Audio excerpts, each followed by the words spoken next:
Green Sally down, last done start, gotta tell the ground.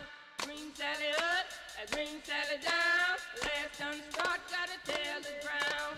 Green Sally up, Green Sally down, last done start, gotta tell the ground.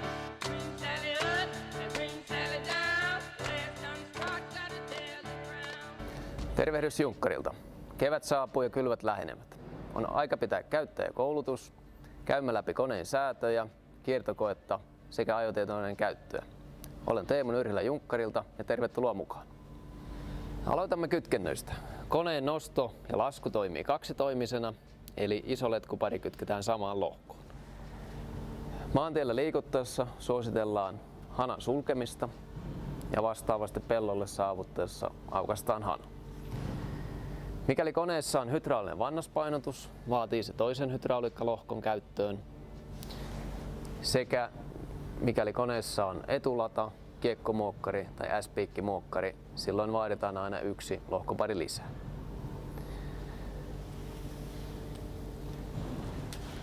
Sähkökytkennöistä löytyy 3 pistoketta, eli virran syöttö kolminapaisena ajotietokoneelle, tiedonsiirtokaapeli ajotietokoneelle sekä valopistoke.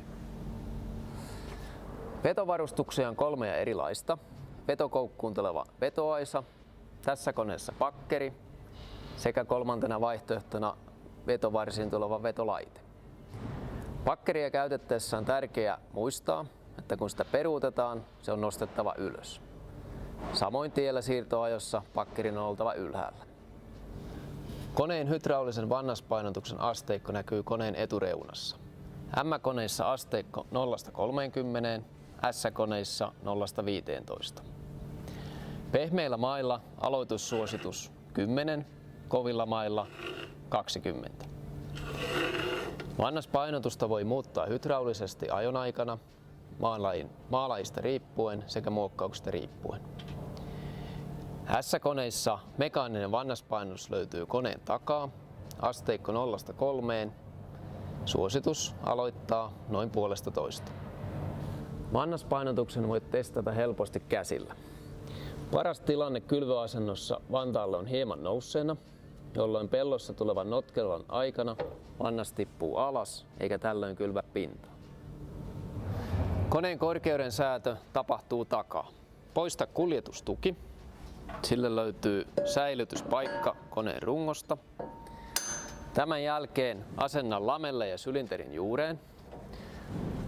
M-sarjan koneella sopiva aloituskorkeus löytyy noin 60 millin kohdalta, S-sarja noin 80 milliä ja maalain muuttuessa on helppo muuttaa lamelleen määrää.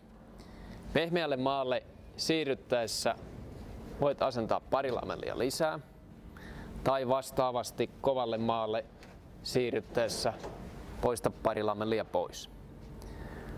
Pahin virhetilanne on poistaa kaikki lamellit, jolloin kone menee liian syvälle, käy vantaiden päälle eikä vantaalla ole liikevaraa. Koneen vaakasuoruus on tarkistettava koneen ollessa ala-asennossa. Vetolaitteen edestä löytyy työntövarsi, josta voit muuttaa kulmaa, ja vaakasuoruus on tarkistettava vannaspalkkien päältä vatupassilla. Toinen vaihtoehto suoruuden tarkistukseen löytyy takakaide, mutta älä tarkista suoruutta kylkilistasta tai runkopalkista. Pohjaläppäsäädöt löytyvät koneen päädyistä. Asteikko 0–5 löytyy sekä siemen- että lannoitepuolelta. Viljalla säätö 1, piensiemenellä 0 sekä herneellä ja pavuilla 3 tai 4. Herneet ja pavut suositellaan kylvettäväksi lannoitepuolelta, josta löytyy isompi rihla. Viljaa kylvettäessä sekä musta että keltainen rihla pyörivät. Piensiemenelle siirryttäessä punainen nappula käännetään sivuun, jolloin ainoastaan keltainen rihla pyörii ja voidaan kylvää pieniäkin määriä. Kiertokoekaukalot löytyvät vetolaitteen takaa. Huomaa kaukaloissa oleva viiste. Aseta viiste syöttölaitteeseen päin.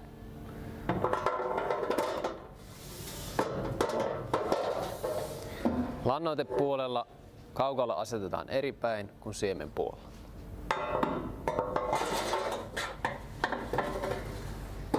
Koneen päädystä löytyvät vaihtoläppävivut. Kylvöasennossa vaihtoläppä on tässä, jolloin siemenet menevät putkeen vantaiden läpi. Kiertokoeasennossa käännetään läppä eteenpäin. Vastaavasti lannoitepuolella kylvöasento on edessä, kiertokoeasento takana. Mikäli koneessa on piensiemeniä, kylvetään heinänsiementä pintaan. Kylvöasento on normaali tässä, siemenet varisevat renkaiden eteen.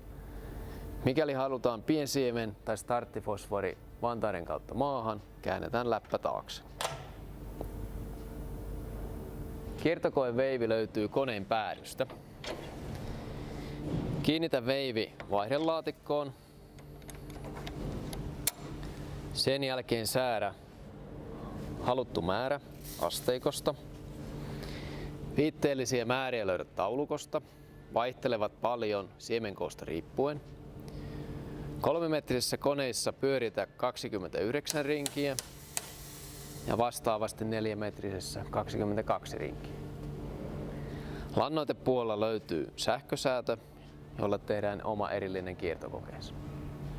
Kiertokokeessa siemenet tulevat kaukaloon. Poista kaukalo. Punnitse tulos. Muista kokeen päätyttyä kääntää vaihtoläppä takaisin, etteivät siemenet jää pintaan. Punnitse kiertokoetulos ja kerro tulos 100, jotta saat kilogrammoja per hehtaari. Säädä tarpeen vaatiessa määrää uudestaan. Mikäli koneessa on varusteena Keevisat Plus eli sähköinen lannoitteen kaukosäätö, tutustu erilliseen videoon ajotietokoneen yhteydessä.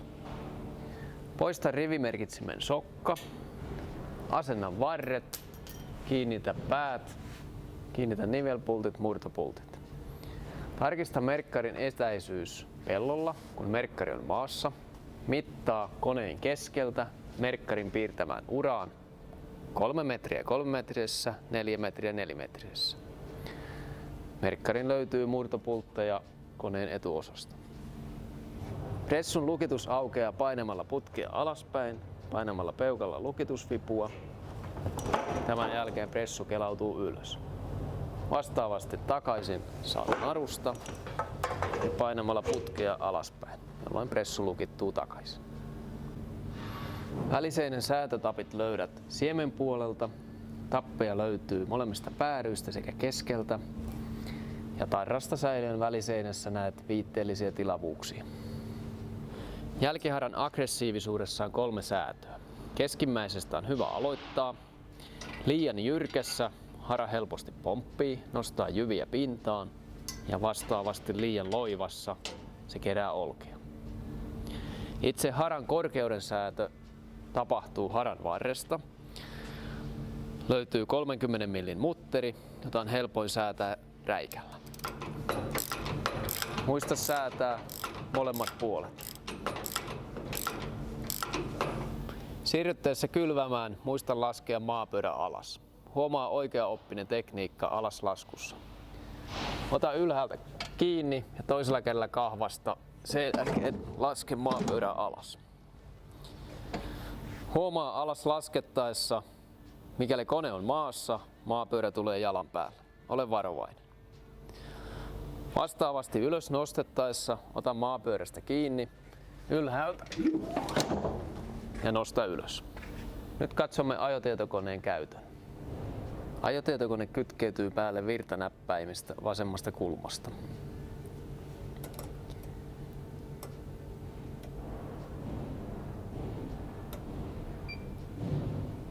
Kylvön aikana perusvalikko näyttää tältä, jossa näkyy ajonopeus, puolinosto, pinta-ala, rivimerkitsimet, lannoitemäärä sekä ruiskutusurat. Valikon oikeassa reunassa nappia pohjassa pitämällä voidaan vaihtaa valikkosivua, siirrytään lannoitemäärään, lyhyt painallus vaihtaa sivua, saadaan pintalamittareita ja vielä painallus siirtyy asetussivulle viimeiselle sivulle. Ja lyhyt painallus palaamme etusivulle takaisin. Perustoimintoja ovat rivimerkitsimet, eli manuaalinen käyttö joko vasemmalle tai oikealle. Lohkoa ympäri kierrettäessä merkkari nousee aina päisteensä ylös ja alas laskettaessa aina sama merkkari laskee. Kun siirrytään edestakaiseen kylvöön, painetaan autonäppäintä, jolloin syttyy auto ja voidaan valita aloittava puoli nuolella. Eli päisteeseen tullessa merkkarin puoli vaihtuu oikeasta vasemmaksi ja päinvastoin. Puolinostonäppäin löytyy vasemmalta, eli näppäintä painamalla puolinosto syttyy aktiiviseksi ylhäällä, eli normaalista poiketen kone nousee vain hieman, kylvö pysähtyy, vantaat nousevat irti, mutta hara jää maahan. Puolinostotoiminnossa hara peittää jäljet päisteessä. Seuraavassa kohdassa on lannoitteen kaukosäätö, eli voidaan prosentuaalisesti lisätä tai vähentää. Ja viimeisessä kohdassa on ruiskutusurat.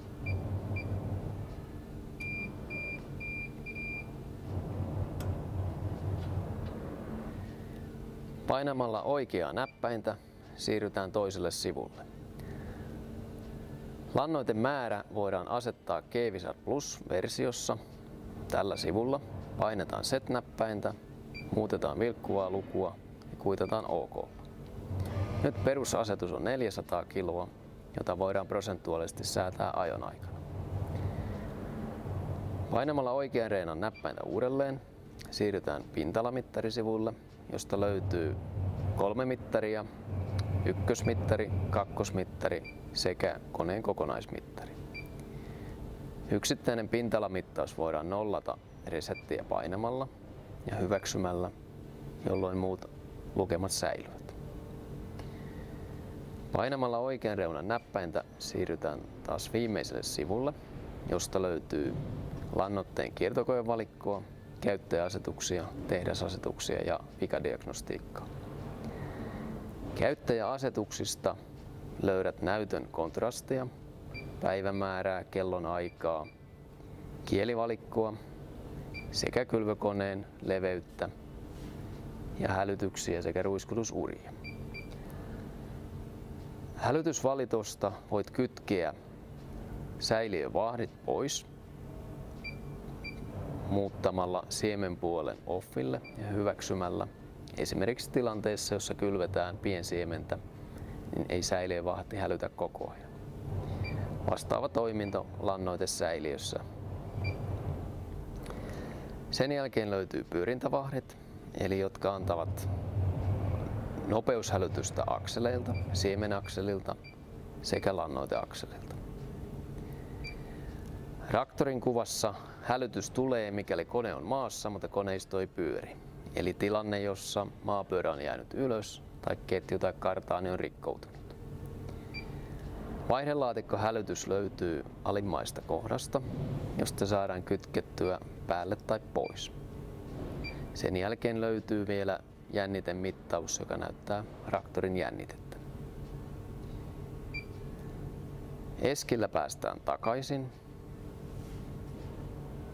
ja tehdasasetukset ovat suojattu koodin taakse, ettei vahinkotilanteessa asetuksia muuta.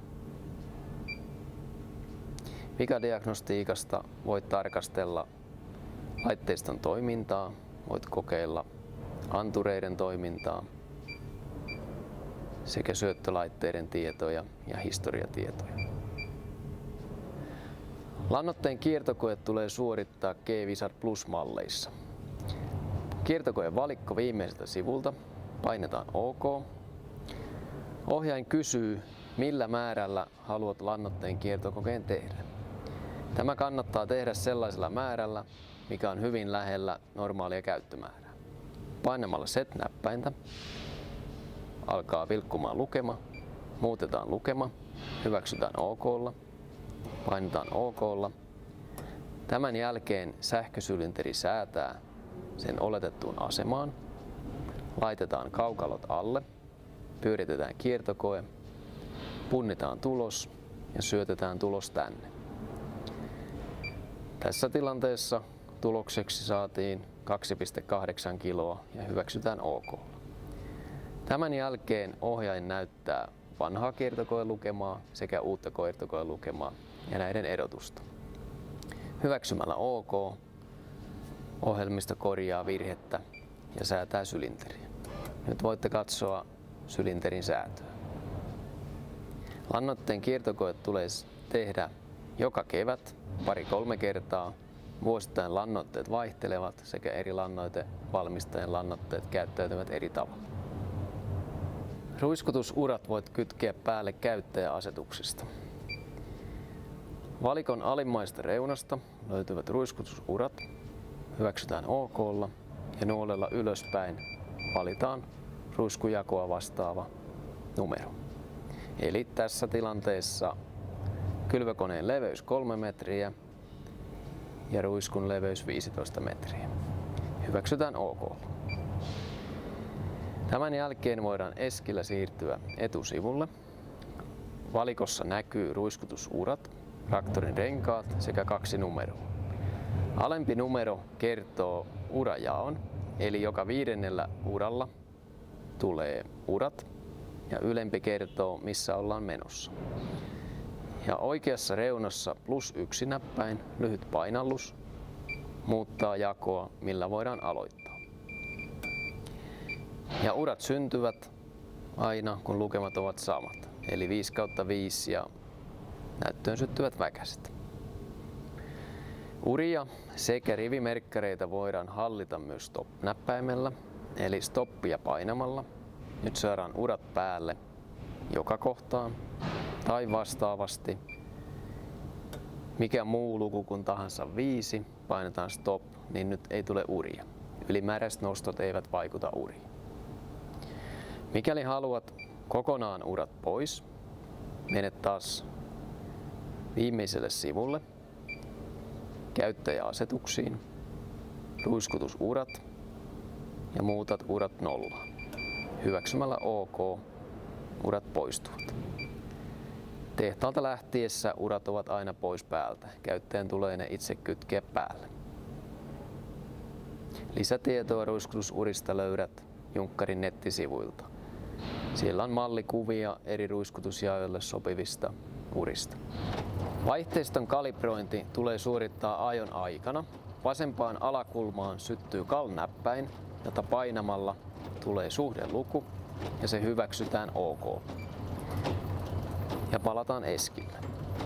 Mikäli vaihteistoa ei ole kalibroitu, näyttöön tulee vaihdelaatikkohälytys. Kalibrointi tulee tehdä aina, kun siemenmäärää muutetaan. Koneen perussäädöt olivat tässä. Ohjekirjasta löydät lisää tietoa ja tarpeen vaatiessa Junkkarin tekninen neuvonta auttaa. Lisätietoja löydät nettisivuilta, päivystysajoista ja puhelinnumeroista. Hyviä kylvöjä kaikille!